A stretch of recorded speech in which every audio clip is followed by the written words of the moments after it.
Welcome to People Places Planet Pod, the official podcast of the Environmental Law Institute, a nonprofit, nonpartisan organization working to ensure a healthy environment, prosperous economies, and vibrant communities founded on the rule of law.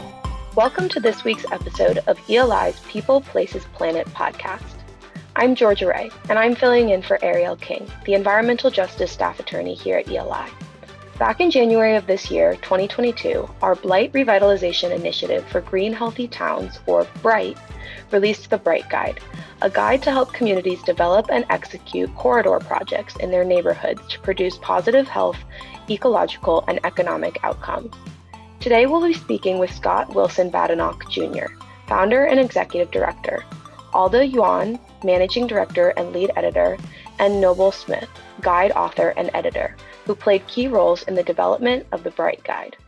They will share with us more about the guide's contents and how it works, and who could benefit from the guide and how they can get started using it.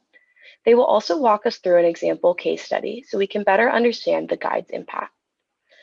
Scott, Alda, and Noble, thanks so much for joining us today. Thanks for having us. Alda, to get us started, can you give us an overview of the BRIGHT program at ELI and the BRIGHT Guide? What are the goals of the program and the guide? Sure. The goals of the program is very much in the name. So again, BRIGHT stands for Blight Revitalization Initiative for Green Healthy Towns. The goal is to help foster health, justice, and sustainability through community-led revitalization. Our country has a long history of redlining, exclusionary zoning, and less than stellar environmental enforcement. It's led to an uneven distribution of blight and environmental damage. And of course, Black and Brown communities are disproportionately affected. And when development does begin to occur in under-resourced areas, these folks can be pushed out of their homes or the decision-making process. So BRIGHT aims to give these communities the tools to take charge of that process through a corridor project. These are also called area-wide plans. The concept is by taking a corridor or an area-wide view to redevelopment, communities can better account for a variety of needs, reduce the startup costs of revitalizing any one property, and also fund projects like parks and community centers. So BRIGHT works on this problem in two ways. First, through publishing an online guide at thebrightguide.com, which not only provides links and resources, but takes readers step by step through the process of designing, funding, and carrying out a corridor project. Second, by working directly with communities in an advisory capacity as they work on these corridor projects. Thank you so much for that information. And Scott, do you have anything to add? Yeah, I'd just say a couple points. Alda articulated that very nicely. One of the things that we really focus on is that any area-wide plan should be community-driven first and foremost. And so this book is written in that regard, but it's also written in a way that agencies and nonprofits and interested citizens could facilitate area-wide planning that are not directly members of the community. So I think that's really an important part. The other is this is fundamentally a DIY guide, that the world is really focused more on sort of self-determination and figuring things out on your own, going up on YouTube and watching a video and doing it for yourself. That's the spirit of this guide, so that communities really don't need a lot of external sources. So this can act as a tool for that effort. I think critically, we work in anti-gentrification aspects because any good area-wide plan needs to be considering gentrification from the outset, and rather than allowing it to be an unintended consequence that results from the project. And we go into how you can facilitate anti-gentrification within the planning. So that's all I wanted to add. Yeah, thank you. Those are really important points and very interesting to hear that buzzword of anti-gentrification. So can you talk a little bit more, Scott, about, I know you're the founder and executive director. How did this project get started? Was that the initial goal, or have things changed over time? Well, of course, everything changes over time. The administrations that have come to bear since 2010 have obviously changed the state of things very significantly in some important ways, but also haven't changed things in some critical ways. In that, the functionality of area-wide planning is just as relevant as ever, and I would posit more relevant than ever. And that's an exciting thing. And that did not really waver during the administrations. So I'll just say in 2010, to the Environmental Protection Agency's great credit, they launched a grant program called Area-Wide Planning Grant, which allowed environmental justice communities, and that's disadvantaged communities across the nation, communities of color, low-income communities, indigenous communities that suffer from disproportionate cumulative impacts, that those communities could apply for this area-wide planning grant, which was near $200,000, that would facilitate the community's development of what we keep repeating, an area-wide plan. It's also known as a corridor project, which is essentially where you've taken, you focus on a main drag of a community, a really important part of the community, a main thoroughfare where there is a lot of action happening and it's critical to the community. And at the same time, it suffers from a confluence of blighted properties, brownfields, which are toxic, environmentally toxic properties, or those that are perceived to be toxic, water infrastructure problems, aging infrastructure of all types, joblessness, food deserts, etc. And area-wide planning grants allowed communities to really focus on all of those areas. And most importantly, and I think this was the great wisdom of it and why we've taken it up, is that we've seen for years, especially in the brownfield space, that these problems are seen as a sort of whack-a-mole approach where agencies or community will really try to solve this one particular problem. But as we know now, problems are very much intertwined. And you may solve one problem, but if you don't think about the other integral issues, you may have some also unfortunate unintended consequences. And we've seen that get cured by really good area-wide planning, which says, let's open the lens from a one parcel by one parcel basis and look at the whole community and deal with the issues it suffers, but also look at the positive upsides. And that's an important part of our Bright Guide and the chapter on financing. Look at what your community can bring in terms of solar energy or any number of revenue-bearing income streams. So the communities are empowered by those sources of money. And those are the sorts of DIY aspects that we've really focused on here. A quick history is that the grant went on for several years, and then during the Trump administration, that grant mysteriously disappeared.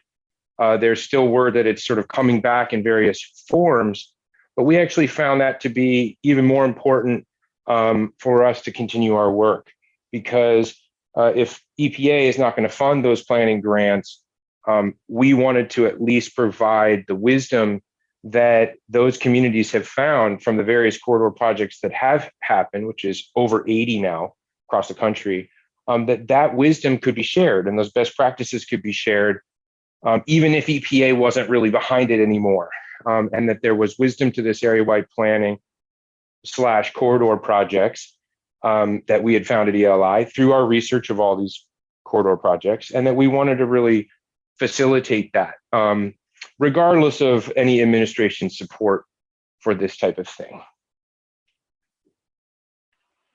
Very interesting. And you touched on a couple things just then that contributed to the reason the Bright Guide was created in the first place. You talked about the financial side and creating this holistic approach and providing consistency throughout different administrations. So Noble, I would love to go to you as the editor of the guide and ask, the Bright Guide is composed of 8 chapters. What specific topics are covered in this guide? And how do these chapters address structural barriers to community-led revitalization? So the 8 chapters of the guide are as follows: the corridor project model, stakeholders, mapping, end uses, brownfields, funding, a chapter on case studies, and then a final chapter on additional resources. I think In general, the Bright Guide seeks to address some of these structural barriers to community planning as just being a free access and a resource. I think, as Scott has mentioned earlier, um, the guide seeks to be a resource to both communities and community advocates. So oftentimes communities that have been disadvantaged, that have been divested from, need to raise money or funds or resources to get access to these resources or projects that are supposed to be in their favor. The Bright Guide seeks to bring those resources directly to those communities as a free, accessible, area-wide planning guide. The DIY model we really believe in because it allows communities to control their own development. I think we all agree that community development can be a precarious process for unprepared communities. They can be easily taken advantage of. The Bright Guide seeks to put the tools in the hands of the community members themselves. So it seems like this focus on communities is a real pillar of the Bright Guide. Alda, can you talk a little bit more about how the Bright Guide is intended to be used by these communities? Are they the exclusive intended audience? And how does this audience distinguish the Bright Guide from usual approaches to revitalization? Yes, of course. So as we've mentioned up top and throughout, communities really are the intended audience. The guide assumes little to no knowledge of development, of legal ramifications, or funding mechanisms. People should be able to come to the guide with really no knowledge of how revitalization and development are completed and leave with a body of knowledge, right? So the goal is to put power and knowledge into the hands of the people who are most affected by blight and also can be most helped by revitalization.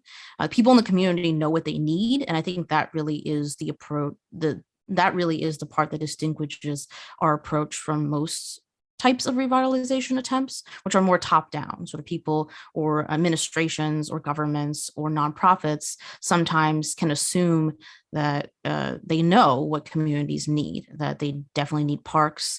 And it may be true that sort of communities need parks, need grocery stores if they're food deserts, but often people in the community specifically know where should these things be sited, what would be most effective. They have on the ground knowledge. But that being said, this isn't a guide that's sort of only targeted towards communities. Obviously, that is the primary audience. That's the way that it's written. That's the way that we've attempted to make certain that folks with no knowledge coming into it can actually get the full value. But however, we provide resources and links in a way that folks with more knowledge, lawyers, for instance, academics, folks who are engaging in this type of thing through nonprofits should also be able to benefit from the guide. Okay, so if I'm a community member and I am interested in developing a revitalization plan, what's my first step? How do I get started? Well, for me, I think your first step is, meeting with your community. The Bright Guide takes a moment and really sets out the asset mapping, and figuring out what your community assets are is a crucial part of area-wide planning. In my personal opinion, asset mapping allows for communities to come together and discuss sort of what their common needs are and what their common desires are for their community. It provides a place for business leaders, property owners, renters to come together and really sort of see and interact with each other, as well as develop this sense of community for what can be better and what their neighborhood wants to be. But the Bright Guide itself is located at thebrightguide.com. In addition to asset mapping, the way to bring everyone into the room, to get people at the table talking, is a crucial part of the Bright Guide that we talk about as stakeholder management. Scott will talk a little bit about this. The guide is built for communities once they have had what Noble talked about with those critical seminal meetings, or and oftentimes these communities have already had these meetings for years, and they know very well what they want and what the challenges that they face are. Once those meetings have been had, the Bright Guide is yours. That's really the perfect time. Although, of course, you could read these things before the guide. Before you had those meetings, and that could facilitate those meetings. But ultimately, what the guide was written for is accessing it from any angle, because communities may have built up tremendous capacity in certain categories that the book covers, and not others, right? Or they may be at one phase or another. And the truth is, area-wide planning and corridor projects, they're not linear. They're often working on a number of tracks that are in parallel that have maybe different timelines. And so depending on a community's capacity and what stage of planning they're at, they might want to jump in at a different chapter. I would say it's probably not going to be the average community that needs to start right at chapter 1 and read through to chapter 8. It's going to be more like an encyclopedia where you can reference different sections depending on where you are, or depending on what you need. And that, I think, is a critical aspect of how the guide was built and how it can be used most effectively. Yeah, I really like that idea of using this guide most effectively. And in that same vein, can you guys talk me through an example of a community using the Bright Guide? And really speak to the development and implementation of a specific corridor project.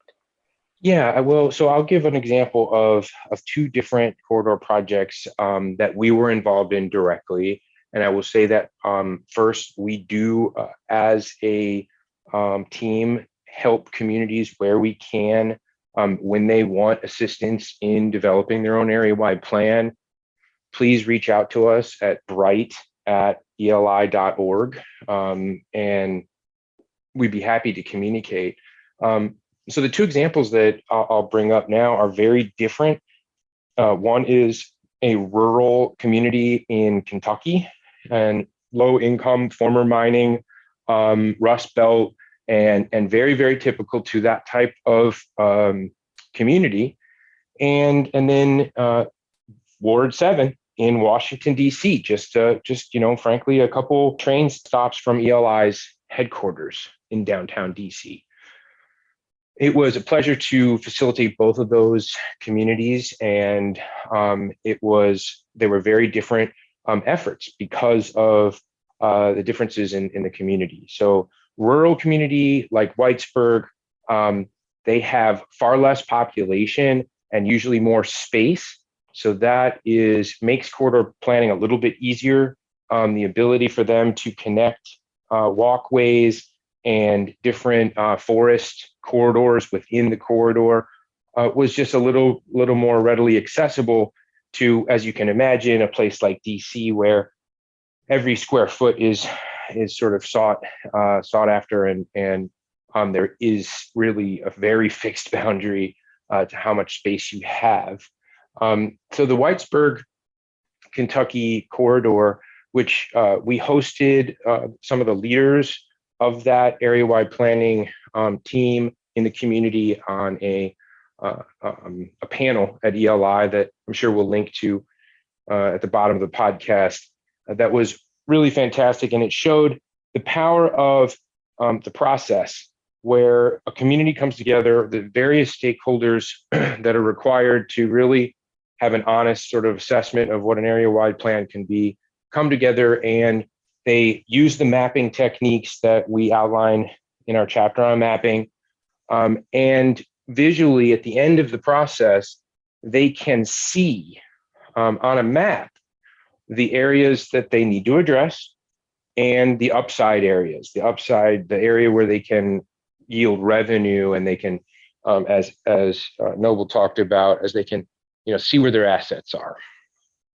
And the process of doing that was a couple things. One, it was illustrative, and it helped them understand what they could do, but also it showed seriousness to agencies and funders. It said, wow, this community is really, really serious about what they're doing. They have a great model. It's vetted by the EPA itself, right? This is not crazy thinking, and it's been done 80 other times across the country. So it's vetted as a model, and look what they're showing us on this map. Look what's possible. And before you know it, Whitesburg was able to start knocking off some of the low-hanging fruit that had been identified in the planning process. And so to date, a number of their parcels that they identified in that process have been transformed from blight to productive end uses. And they've had, it was really beautiful to see a lot of really serious sort of news coming to visit and show this transformation. The transformation also did another thing, which was change the mindset of the whole community. They had been dealing with blight all over, sort of every other block. There's something to remind them of the former industrial sort of success that they had generations ago, and it hadn't been cleaned up and has been sort of left for dead. And they had become resigned to it, that these sorts of ugly eyesores are just part of the way it is, and they're never going to change. But when suddenly a couple of them transform very significantly, the community starts realizing it doesn't have to be that way, and they can start transforming everything else. And there's an energy, and Whitesburg is really still riding that energy and doing some really transformative things. Our project in Ward 7 of DC, along the Nanny Helen Burroughs Avenue, the community was incredibly vibrant, is incredibly vibrant, and really, has a lot going for it. It also really has been left out in the infrastructure spending for years and years and years. And it's also a sort of very glaring food desert. And so the community struggles with the things that we've been discussing. Most of these communities do. When we put the area-wide plan together along with the community and a whole coalition of stakeholders, we were now able to secure the EPA planning grant.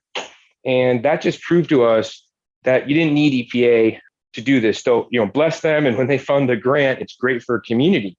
But ultimately, you didn't need them. This was DIY, and we were thrilled to see that really helped. But one example of success, and I'll just note that area-wide planning is sort of anchored by brownfields and the EPA's sort of brownfield program, which is environmentally toxic properties. That in the DC effort, we were able to identify that there was a brownfield that they were working on. The city of DC had an agency had decided to clean up and transform for productive end use. And through our area-wide planning, we were able to facilitate that agency to see that several parcels over, there were some other issues that would have been triggered had the redevelopment not factored them in. And there's a lot more details to that, but the real point is, when you open your lens and begin area-wide planning on that sort of area scale, you start to see things you miss when you're in that parcel by parcel basis. So the process in the urban setting in DC was very different. The types of owners, the amount of parcels, the amount of industry, the different sort of structures that were there. It's a much more complex area-wide plan than the Whitesburg, Kentucky one, but suffering from pretty much the same list. If you just distill down the list of issues, they're very, very similar. And we noted that across, when we did the longitudinal study of all 80 plus corridor projects that EPA had funded, we found it was shocking how similar that list of things was. And that was really telling, because whenever you have a pattern of problems, you also really can develop a sort of system of solutions and an integral approach. And that's what area-wide planning is. And that's what we're thrilled to facilitate communities to do for themselves. So it seems like you've been very successful in creating that system that you just talked about through this BRIGHT guide. But what is next for the BRIGHT team? Now that you have this guide, you've had these couple successful case studies, I'm sure more that you haven't mentioned. Where do you go from here? So first, for the online guide, it's very much a living document. Our plan for the rest of 2022 is to continue to build out the guide online. There are always resources being created. It's very much a dynamic area. And we might very much want to collect feedback from communities who are using the guide itself in order to make improvements. We're hoping to make this website more accessible over time, to add definitions, to make it even easier to use for people who are coming in with little to no knowledge existing. In terms of Bright as a whole, as the world continues to open up post-pandemic, we're planning to reach out to former partners and think about starting or essentially encouraging more corridor projects, and to do sort of more of the hands-on and on the ground advising that Scott talked about. So for our listeners, if we have interested community members or even just people who want to learn more, where should they go? Anyone who's interested in area-wide planning and the Bright Guide in general, please visit thebrightguide.com, all spelled out. Again, it's thebrightguide.com. And our team at Bright is always ready to hear from you. If a community is engaging in area-wide planning and they want some help, or they want to tell us something, or they share best practices, or they want to tell us about something that went terribly wrong, and they want to help communities avoid doing that same sort of thing, email us, please. Our email is bright@eli.org. And we'd love to hear from you. As Aldo said, it's a living document. So as the years go by and more successes are rendered, we're going to continue to update the site with multimedia, et cetera. So please send us everything you've got to bright@eli.org. Great. I'm sure you will be getting some emails and some new visits to your site. Well, thank you all for being here today. I really enjoyed learning more about the Bright Guide and just your efforts in general, and wishing you all the best in your product moving forward. Thank you, Georgia. Thank you so much. Thanks for having us. Thank you for tuning in to People, Places, Planet Pod, brought to you by the Environmental Law Institute. We would like to hear from you, so please send us your questions, comments, and ideas to podcast@eli.org. And if you're interested in learning more about our work, attending one of our events, reading our publications, or becoming a member, please visit our website at www.eli.org.